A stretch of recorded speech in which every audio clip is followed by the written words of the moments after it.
ورحمۃ اللہ وبرکاتہ۔ الحمد للہ وکفا وسلام علی حبیبہ المصطفیٰ اما بعد فاعوذ باللہ من الشیطان الرجیم بسم اللہ الرحمن الرحیم ان اللہ وملائکتہ یصلون علی النبی یا ایہا الذین آمنوا صلوا علیہ وسلموا تسلیما اللہم صلی علی سیدنا محمد معدن الجود والکرم وآلہ واصحابہ الکرام وابنہ الکریم وبارک وسلم صلاۃ دائمۃ سرمدا ابدا۔ نبی اقدس صلی اللہ تعالی علیہ وسلم کی سیرت طیبہ کے باب میں ہجرت کا دوسرا سال ہے، اور میں یہ آپ کو واضح طور پر بتا دوں کہ یہ جو 10 سال گزرے ہیں مدینہ طیبہ کے، یہ اکثر غزوات میں جنگوں میں ہی گزرے ہیں۔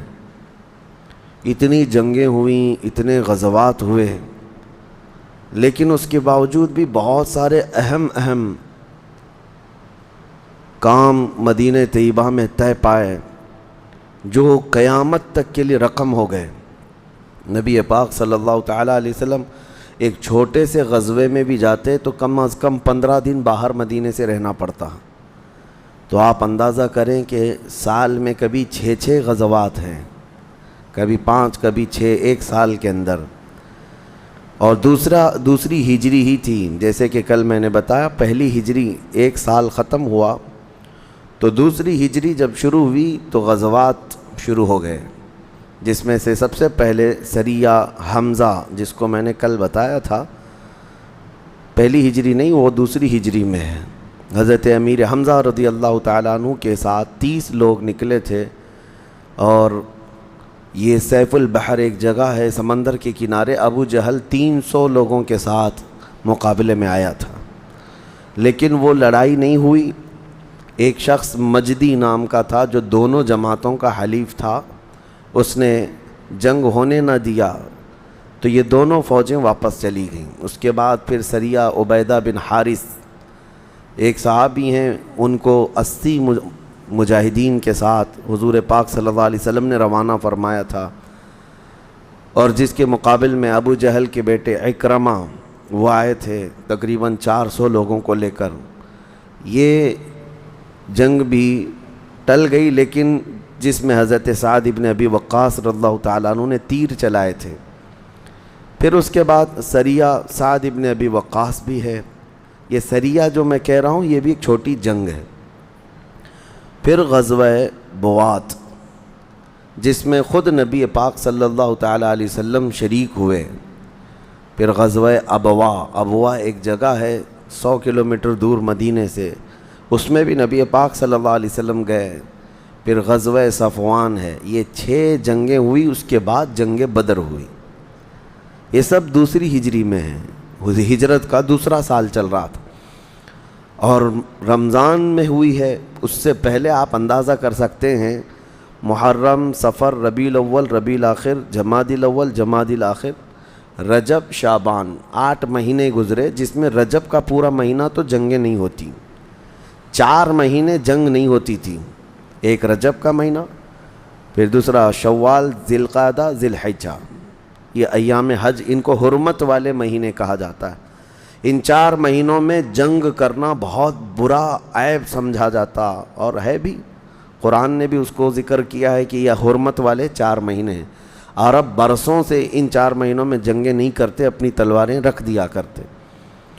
لیکن ایک جنگ ایسی ہوئی تھی جس کو سریہ عبداللہ بن جحش کہا جاتا ہے۔ ایک صحابی ہیں، حضور صلی اللہ علیہ وسلم نے 12 مہاجرین کو بھیجا تھا ایک جگہ، نخلا ایک جگہ تھی، وہاں سے کفار کی آمد و رفت پر نظر رکھنے کے لیے کہ وہ کدھر جا رہے ہیں، کدھر آ رہے ہیں، ان کی حرکات کیا کیا ہیں، یہ نقل و حرکت ان کی کفار کی دیکھنے کے لیے عبداللہ بن جحش صحابی کو حضور نے سپہ سالار بنا کر 12 لوگوں کو بھیجا تھا۔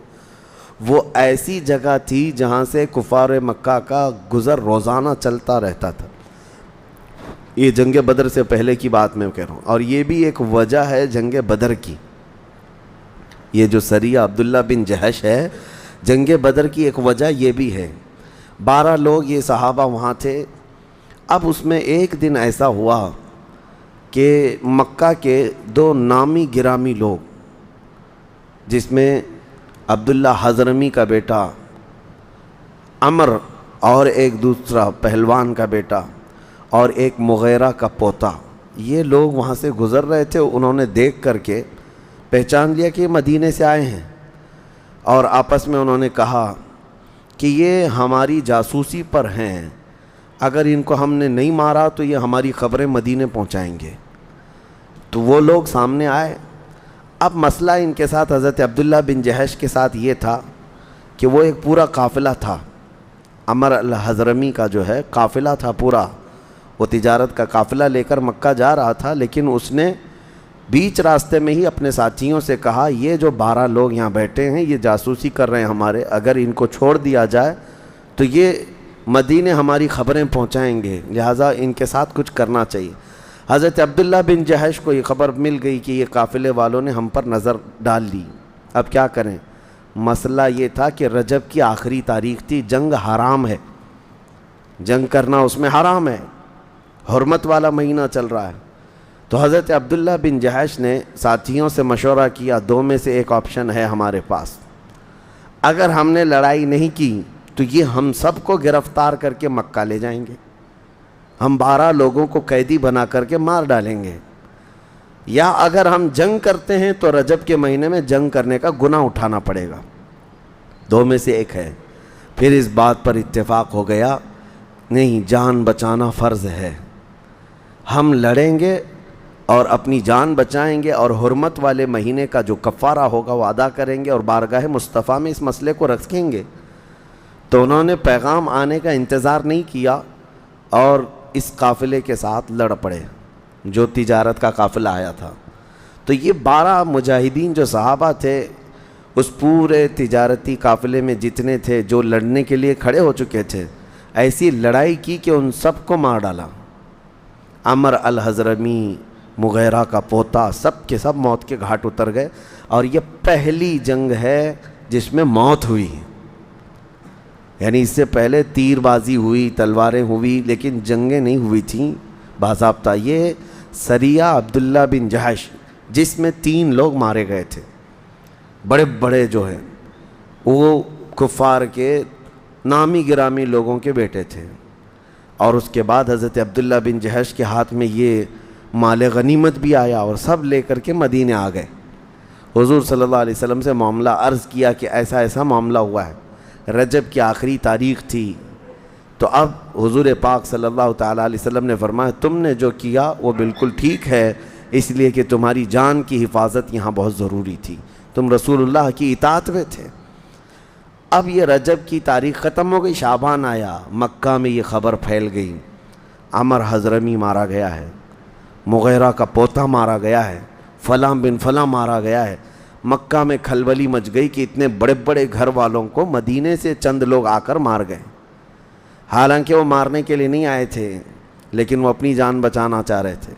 یہ مکہ کا جو قافلہ تجارت کا تھا یہ خود زبردستی اترے مقام نخلا میں، اور رسول اللہ کے یہ 12 صحابہ کو مارنا چاہتے تھے لیکن خود مر گئے۔ بات یہی تھی۔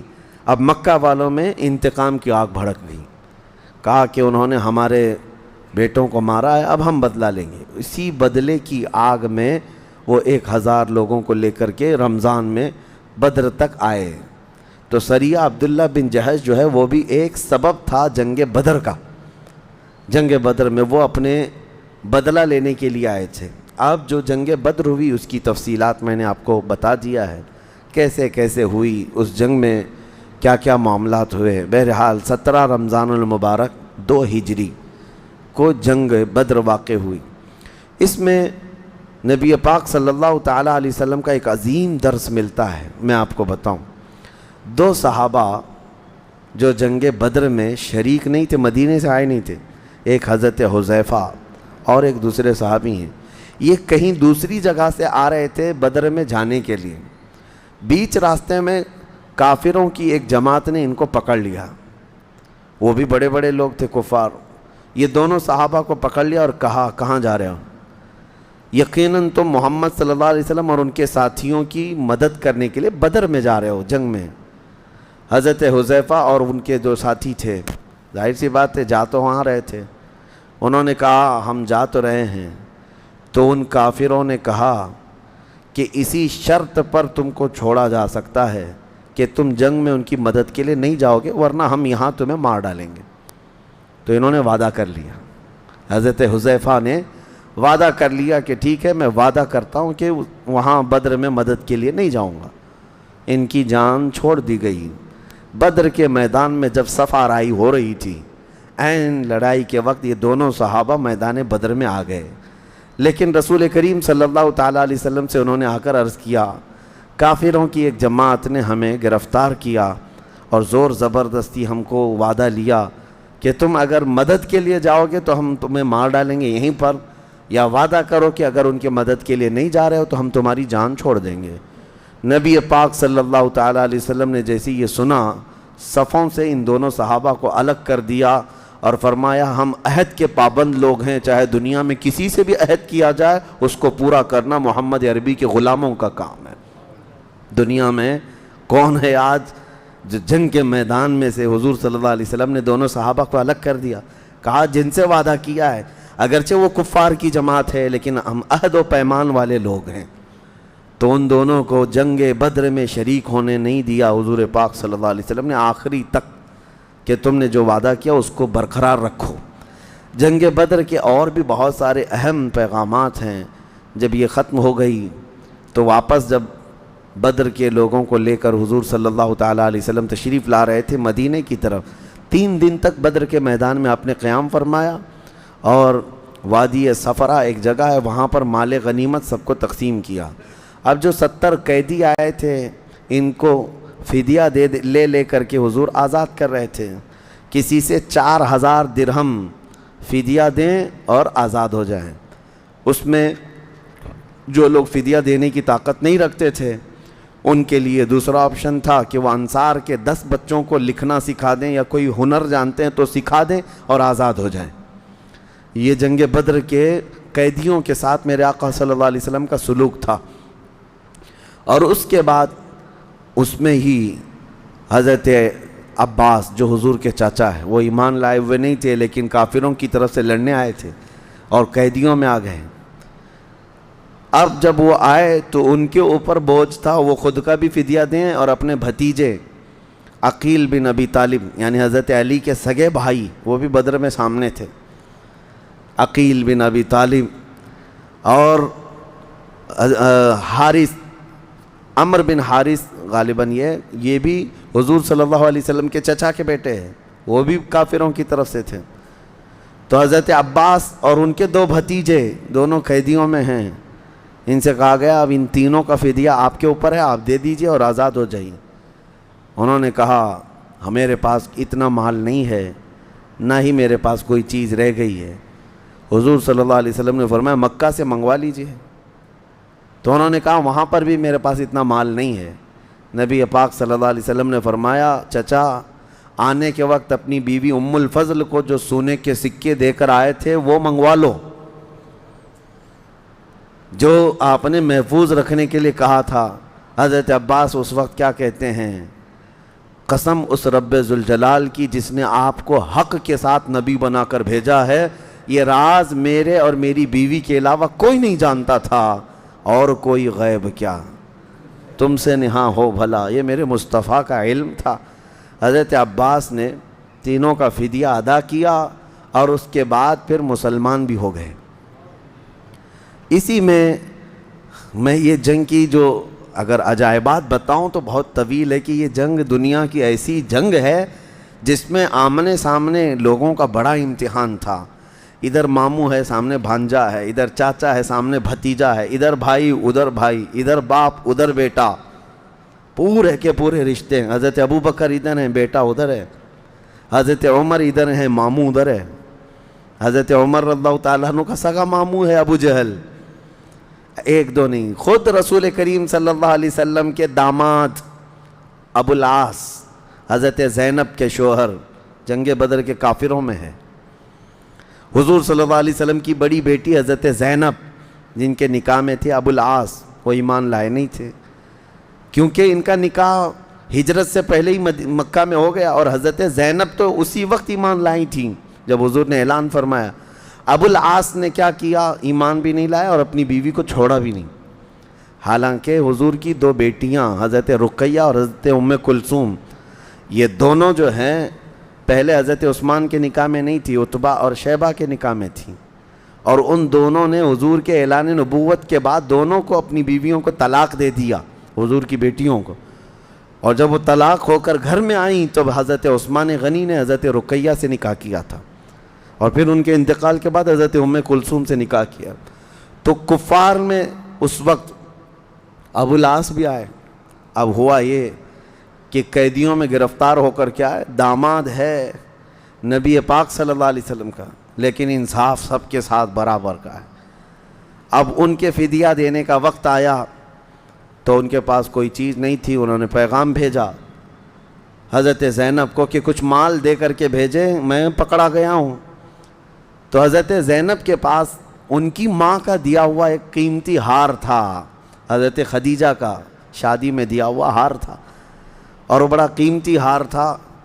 انہوں نے وہ ہار بھیجوایا اپنے شوہر کے آزادی کے لیے۔ جب ابو العاص وہ ہار لے کر کے آئے،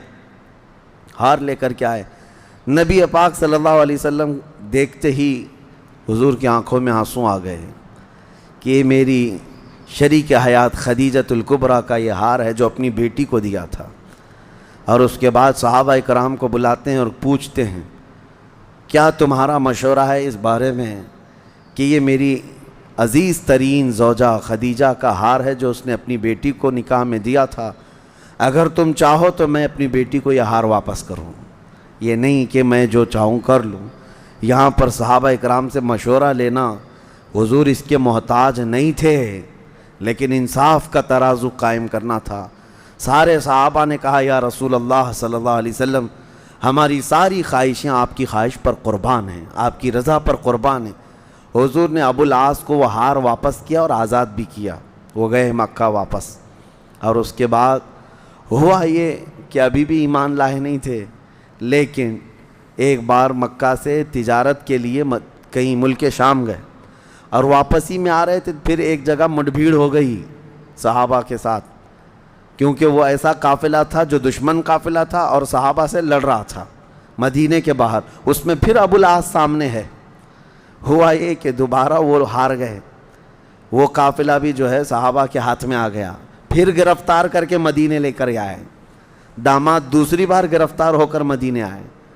اب جب یہاں تھے نبی پاک صلی اللہ تعالیٰ علیہ وسلم نے پھر دیکھا، مجبور ہو کر کے آئے، اور اس کے بعد عہد و پیمان ہوا، ایگریمنٹ ہوا ان کے اور ان کے درمیان۔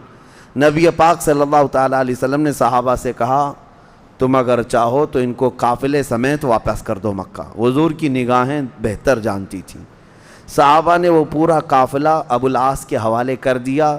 وہ صحیح سلامت مکہ آ کر کے جس کا نفع تھا، جس کا تجارت میں نفع تھا، سب کا حصہ دے دیا، اور اس کے بعد خانہ کعبہ کے پاس آ کر کے بلند اعلان سے کہا کہ لوگوں گواہ ہو جاؤ میں اسلام قبول کرتا ہوں، اس لیے کہ میں نے محمد عربی صلی اللہ علیہ وسلم سے زیادہ اس روئے زمین پر انصاف کرنے والا کسی کو نہیں دیکھا، اور میں اسلام بہت پہلے ہی لاتا، لیکن لوگ مجھے یہ طعنہ نہ دے دیں کہ مکہ سے مال لے کر چلا گیا مدینے اور مال نفع کمایا اور ہم سب کا مال دینا پڑے گا، اس لیے اس نے اسلام قبول کر لیا۔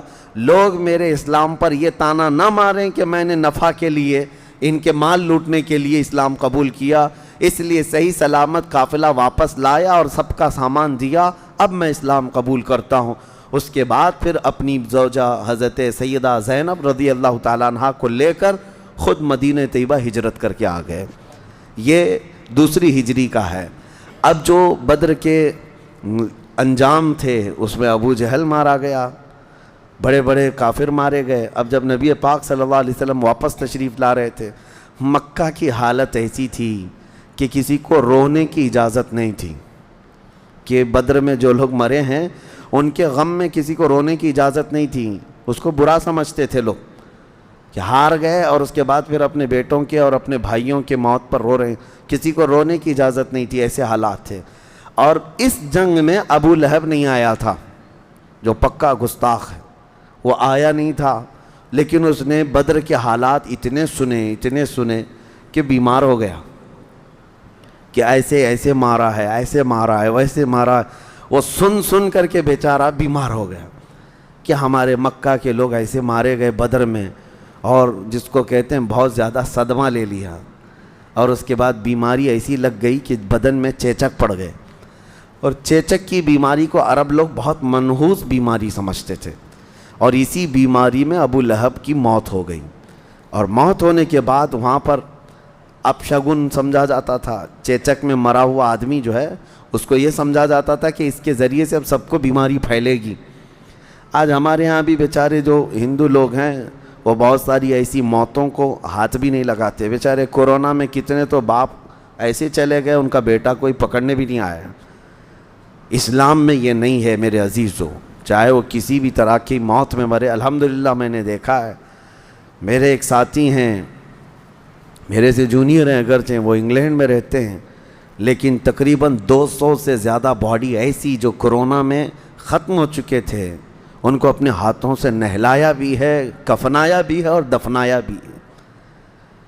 حافظ قرآن ہیں، یہ اور بات ہے کہ لندن میں رہتے ہیں جو بھی ہیں، لیکن اسلام ساتھ میں ہے، جس کی وجہ سے اسلام نے یہ ہمیں درس دیا ہے کہ اپنی میتوں کا احترام کرو۔ اپنی میت، کیا ہمارے ہاں ایکسیڈنٹ ہو کر کے پھٹ جاتے ہیں ان کو نہیں غسل دیا جاتا؟ کیا ہمارے ہاں کئی جل کر کے انتقال کر جاتے ہیں ان کو بھی غسل دیا جاتا ہے؟ طریقے ہیں، لیکن چھوت چھات اسلام میں نہیں ہے۔ ابو لہب تو مر گیا، لیکن 3 دن تک اس کے بیٹوں نے ہاتھ نہیں لگایا، اور اس کے بعد ہوا یہ کہ کیا کریں، لوگوں کی باتیں سننے کے ڈر سے اس کے بیٹوں نے لاش کو کپڑے میں باندھ کر کے اٹھایا اور ایک گڑھے میں لے جا کر ڈال دیا، اور ایسے ڈالا کہ مٹی ڈھانکنے کی بھی ان کے پاس فرصت نہیں تھی۔ روایت ہے کہ جب سب لوگوں کو پتہ چلا کہ کھلے گڑھے میں ابو لہب کی لاش ہے، تو لوگ سب جگہ سے آئے کہ اس کی نحوست پورے مکہ میں نہ آئے، بڑے بڑے پتھر سب ہاتھوں میں لائے اور اتنے پتھر اس پہ ڈالے کہ وہ قبر بھر گئی۔ یہ انجام ہے اس گستاخ کا جس نے سب سے پہلے میرے آقا کو گالی دی تھی، تباً لک یا محمد، اے محمد تمہارے ہاتھ ٹوٹ جائیں، تمہارا ہاتھ برباد ہو، نعوذ باللہ۔ اس کی مذمت میں اللہ نے قرآن کی پورے سورہ اتاری، تبت یدا ابی لہب و تب، ابو لہب کے دونوں ہاتھ برباد ہو جائیں۔ اللہ کریم نے اس گستاخ رسول کا جواب دیا، اور آج تک ہم تلاوت کرتے ہیں۔ یہ بھی 2 ہجری میں مرا ابو لہب مکہ میں۔ اس کے بعد جو بدر کے بعد کے جو حالات ہیں، نبی پاک صلی اللہ علیہ وسلم مدینے جب تشریف لائے، کل میں نے سہون یہ کہا تھا حضرت فاطمہ الزہرا رضی اللہ تعالیٰ عنہا کی شادی حالانکہ وہ بدر کے بعد ہوئی اور 2 ہجری میں ہوئی، اور حضرت مولا کائنات علی مرتضیٰ رضی اللہ تعالیٰ عنہ کے ساتھ جو نکاح ہوا مسجد نبوی میں، نہایت سادگی کے ساتھ نکاح ہوا۔ ایک صحابی ہیں، انہوں نے اپنا مکان تحفے میں دیا کہ رسول اللہ کی لخت جگر اور ان کے داماد یہ رہیں۔ وہ مکان کہاں دیا گیا تھا؟ حضور صلی اللہ علیہ وسلم کا جو حجرہ حضرت عائشہ کا تھا، اس حجرے سے بالکل متصل لگا ہوا حضرت فاطمہ اور حضرت علی کا حجرہ تھا، یہ وہاں بنا۔ اور آج میں بتاؤں الحمدللہ حضور پاک صلی اللہ علیہ وسلم جن جالیوں میں آرام فرما ہیں، وہ پوری جالیاں، ان میں حضرت عائشہ صدیقہ کا مکان ہے اور سیدہ فاطمہ الزہرا کا مکان ہے۔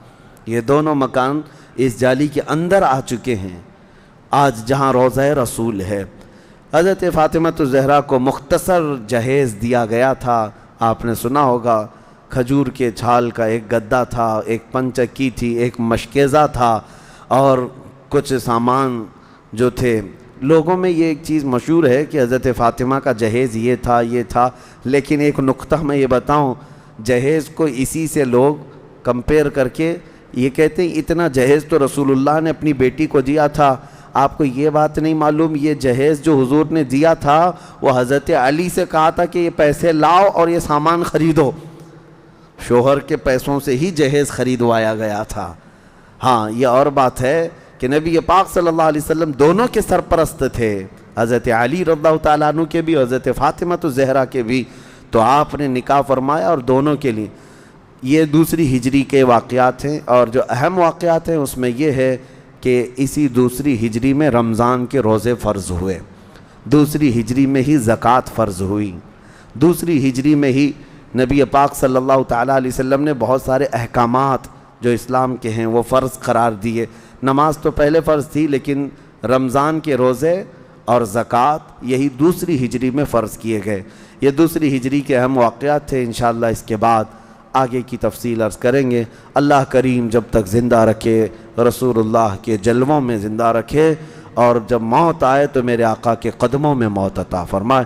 وآخر دعوانا ان الحمد للہ رب العالمین۔